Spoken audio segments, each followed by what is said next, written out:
Bonjour à tous, bienvenue pour cette nouvelle vidéo. On va faire un commentaire, une analyse succincte de la 9e partie du championnat du monde.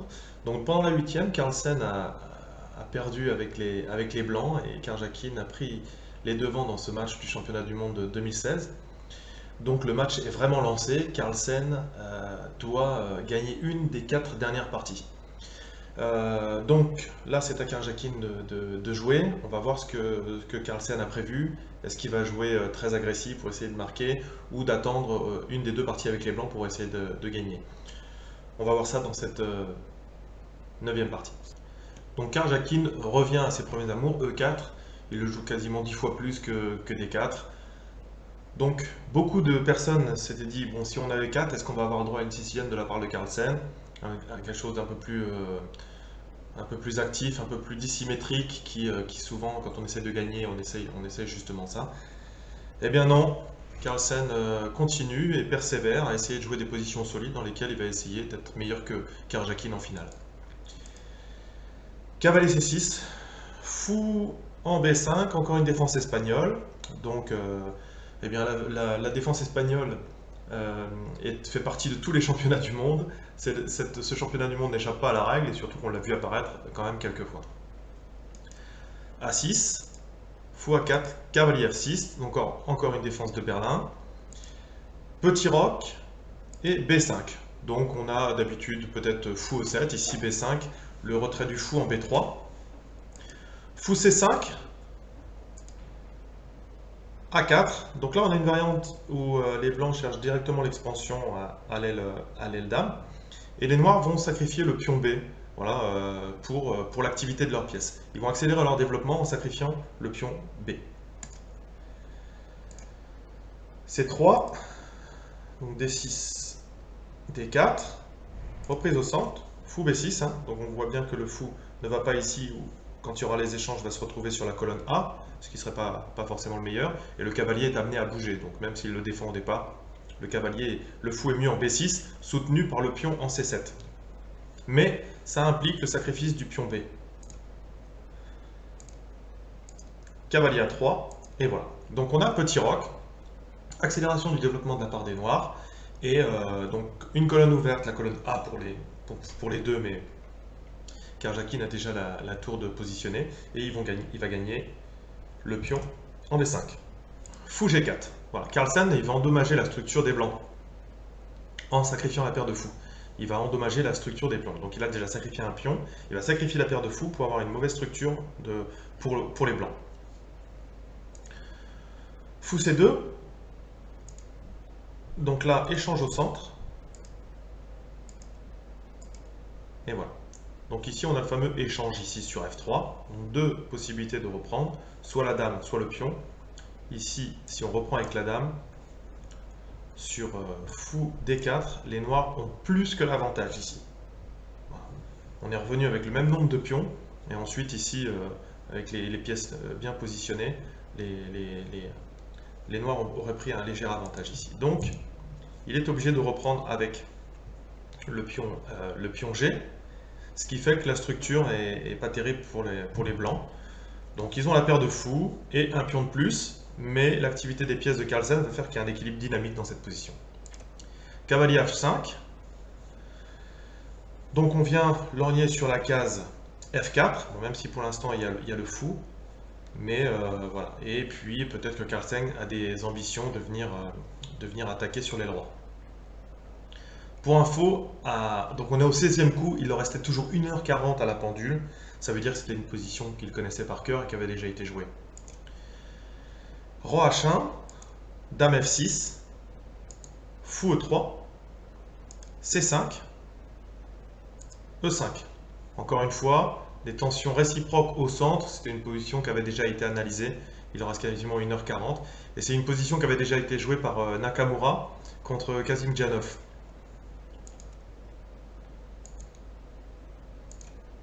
Donc les deux adversaires ont fait des grosses préparations sur l'espagnol, on l'a vu, ils l'ont joué énormément de fois. Il y a eu très peu d'erreurs, il y a eu des nouveautés, des pseudo-gambits Marshall de la part de Carlsen, etc. Donc voilà, ils avaient bien préparé leur... Et puis on a affaire à deux vraiment forts joueurs, jeunes joueurs de 26 ans, issus complètement de la génération informatique, Donc ils sont très très forts dans les ouvertures.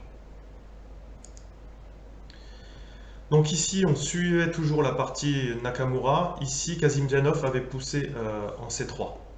Voilà. Et il avait perdu la partie. Donc c'est sûrement une partie que les deux joueurs devaient connaître. On attaque la dame, on vient récupérer le pion. Donc ici, on voit ce qui se passe, c'est-à-dire qu'on a 4 îlots de pions pour les blancs, dont des pions doublés. Les blancs ont la paire de fous. La position quand même du roi est solide ici, et on a un jeu de pièces de la part de Carlsen. Ce qui fait qu'il y a un équilibre dynamique de la position. Ici, sur ce coup-là, Karjakin, il lui restait 1h24 et Carlsen avait toujours 1h40. Et on est au 22e coup. Voilà. Donc ça leur laisse quand même beaucoup de temps pour les coups suivants. Tour F va en D8. Alors il y avait une autre idée, c'était la dame en D7, avec l'idée de venir en H3. Seulement ici, on vient avec la tour en G1, G6 pour empêcher les mauvaises surprises ici, tour G5 et dame H3. Mais là, la position était égale, tout était maintenu. Mais c'était l'autre possibilité pour les noirs, c'était dame D7. Ici, en jouant la tour F en D8, la tour va en G1 et vient récupérer la meilleure des positions. Dame D7, l'idée est la même. Voilà, et dans la conférence de presse, Carlsen a dit qu'il avait d'ailleurs, il n'avait pas mesuré la force de ce coup, c'est-à-dire tour G4 et tour G4, tour H4. Il a dit qu'il n'avait pas suffisamment anticipé la force de ses coups. Dame B5, donc vient à la fois renforcer la colonne B, etc. et jouer sur l'aile dame. Tour A1, G6, tour B1, donc là la dame est mal positionnée, donc dame D7, dame D3. Donc tous les coups depuis le départ sont rapides, mais en fait il y avait très peu de possibilités en fait, de part et d'autre pour essayer de garder l'équilibre. Par contre ensuite on va rentrer sur des positions et des positions tactiques qui vont être très intéressantes de la part des deux camps. Donc on n'a pas eu de sicilienne de la part de Carlsen, mais on a quand même un jeu agressif de la part de Carlsen dans lequel il n'a pas hésité à sacrifier un pion, sacrifier la paire de coups pour une mauvaise position et un jeu de pièces. Donc cavalier D5 de la part de Carlsen, ce qu'on appelle en anglais blockade, un bloqueur en anglais. Hein. Donc quand on a un pion ici, eh bien on vient le bloquer avec une pièce. Le meilleur bloqueur c'est le cavalier parce qu'il peut continuer à attaquer même en bloquant le pion. Ça vient contrôler également les cases B4, renforcer aussi F4. Tour G1. Donc la deuxième tour vient sur la colonne semi-ouverte G pour renforcer l'attaque. Fou C7, donc aussi vient lorgner sur H2, avec des idées peut-être dame D6 si la tour a à s'en aller. Fou G5. Donc ici, Fou G5 a été joué, on avait un autre coup très agressif de la part de Karjakin. Profitant du clouage ici du pion à cause de la tour en G1, on pouvait venir en venant attaquer ici sur le cavalier en D5. Voilà. Donc le coup n'a pas été joué, on a eu Fou G5 attaquant la tour. La tour revient sur la colonne ouverte E. À partir de là, la position est très compliquée. On avait également la tour en C8 qui était possible. Dame C4, tour B5. Donc ici on voit vraiment le jeu de pièces là où il faut bien mesurer toutes les possibilités tactiques. Dame C2, donc les noirs avaient une position très solide et petit à petit elle est en train de quand même s'effriter avec des menaces sur F7 qui à terme sera une faiblesse. Donc là ici on rentre dans un côté très intéressant parce que ici on va voir si les noirs avaient joué cavalier B4. Donc comme disait Karjakin en conférence de presse, a little hope, c'était un petit espoir qu'il avait ici. En fait il y a une combinaison ici qui est sacrifice de dame. Donc là ici ils ne peuvent pas reprendre avec le pion F parce qu'effectivement il est cloué à cause du fou en B3. Donc reprise de la dame ici et le fou vient en F6 et les idées de mat sont sur H8. Et les noirs ne peuvent que retarder le mat en donnant du matériel. Ici, la tour. Là. Tour ici, c'est toujours cloué. Le pion avance. Échec et mat ici. Donc une superbe combinaison, bien sûr Carlsen l'avait vu. Ici Carlsen avait une possibilité, au lieu de jouer cavalier, cavalier en B4, il avait possibilité de jouer en B4, qui permettait quelques coups tactiques. Si par exemple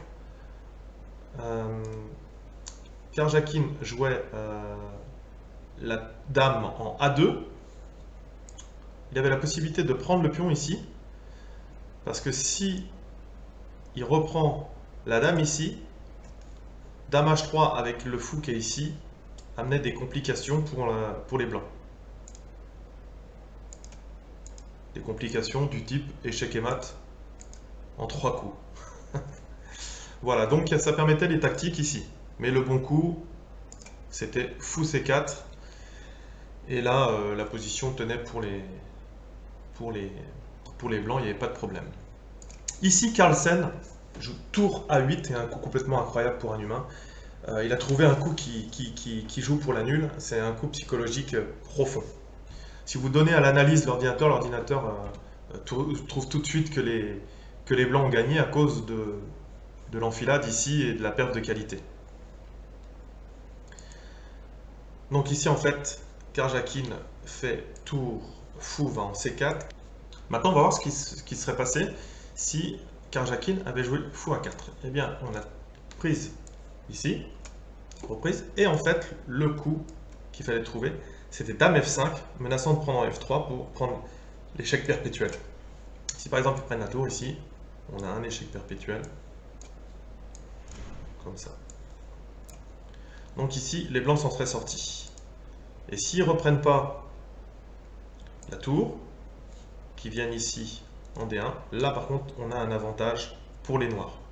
À base de cavalier F1, dame prend, on reprend ici, tour prend. Donc ici, on aurait cavalier F2, menaçant de gagner la tour et menaçant mat. Donc tour G va en G4, G va en G4, F5. Là encore une fois, obligé de revenir ici et d'échanger contre le cavalier. Si on vient ici, on a un mat en 3. Échec et mat. Donc là, on pouvait le retarder avec le fou. C'est pour ça que c'était mat en 3. Ici, on mat en 2, mais il y avait un mat en 3.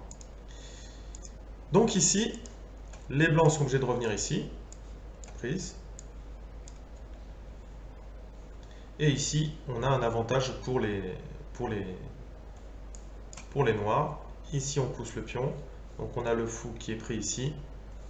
Et ici, on reprend. Ici, on a fourchette. Obligé de sacrifier ici, on a gagné la qualité. Donc les noirs, dans cette variante, auraient été mieux. Donc il n'y avait pas mieux que perpétuel pour les blancs. Bien sûr, Karjakin ne l'a pas joué et a joué fou C4. Donc sur fou C4, Carlsen vient doubler les tours sur la colonne A. Le fou revient attaquant la tour en A5. Tour A4. Dame D3. Donc vient renforcer le contrôle des cases blanches. Ici, on est au 36e coup. Là, par contre, on n'est plus à 1h40, 1h40. Il restait 7 minutes à Carlsen et 26 pour Karjakin. Donc Carlsen est quand même assez mal au temps pour trouver dans une position qui est quand même très complexe. Donc, il va simplifier la position. Et le roi revient en G2. Encore une fois, la position est très compliquée. On a toujours un pion de plus, les structures très mauvaises. Par contre, on a la paire de fous et on a quand même F7 qui est très faible. Donc ici, fou D8 était un coup intéressant pour les noirs. Carlsen veut absolument venir ici avec le cavalier en F5. Il n'avait pas trop de temps pour calculer de toute façon les autres coups. Voilà.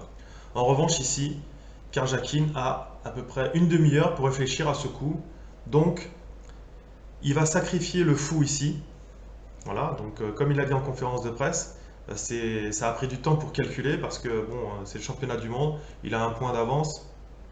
Donc quand sacrifier une pièce quand on a un pion d'avance, un point d'avance sur le championnat, voilà, on préfère jouer solide, etc. Ici, on avait Dame B3 qui était une autre possibilité, mais le sacrifice du fou est très intéressant pour Karjakin, donc c'est ce qu'il a joué. Roi prend la Dame en C4, c'est ce coup-là qu'il fallait bien voir, bien entendu, et le roi va en G7. Et le contrôle de temps est atteint. Donc voilà. Donc là, une nouvelle partie commence ici, et on va voir comment les deux adversaires s'en sont sortis.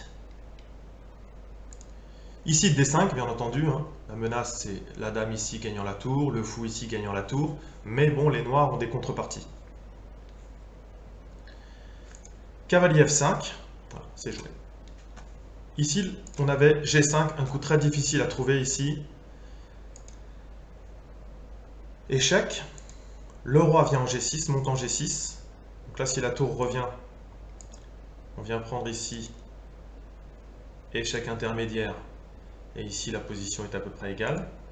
Si on vient reprendre directement le fou, on prend la tour, la position était égale. Donc c'était une autre opportunité, G5, une autre possibilité. Carlsen joue le coup qu'il avait prévu, le cavalier est soutenu, vient attaquer la tour, il n'y a plus de fou de case blanche, donc son cavalier est bien placé.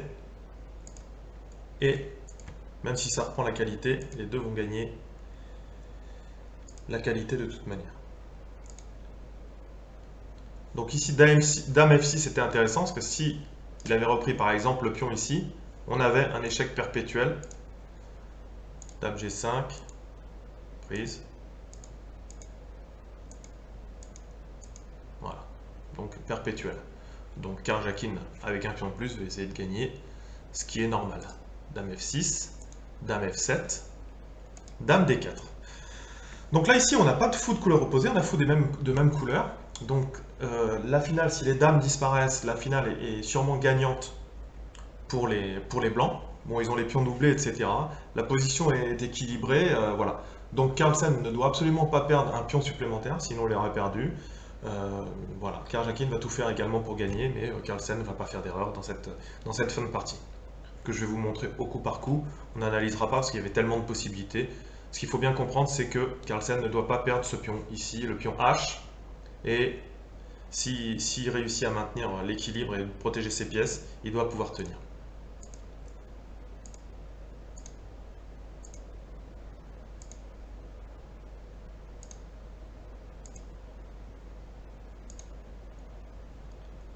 Donc là ici le coup d'avant, on voit que Carlsen est quand même confiant, même avec l'échange des dames, hein, même avec le pion de plus. Pourtant c'est des fous de même couleur, mais la structure de pion ici fait que ça sera nul, quoi qu'il en soit.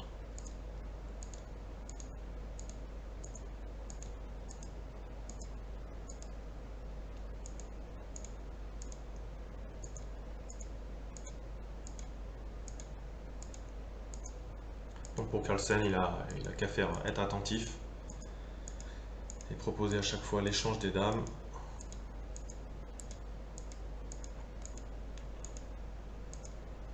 Donc on ne peut pas dire que Karjakin n'aura pas essayé de gagner en tous les cas. Voilà. Et là, les deux protagonistes ont été d'accord pour faire partie nulle. Voilà. Donc une partie intéressante. On attendait peut-être une sicilienne, on a encore une espagnole, mais dans laquelle Carlsen a sacrifié un pion. Il sacrifie également la paire de fous contre une mauvaise structure de pion pour les blancs. Voilà, donc après on a une position avec un jeu de pièces, une position très compliquée, où Carlsen a bien réussi à tenir.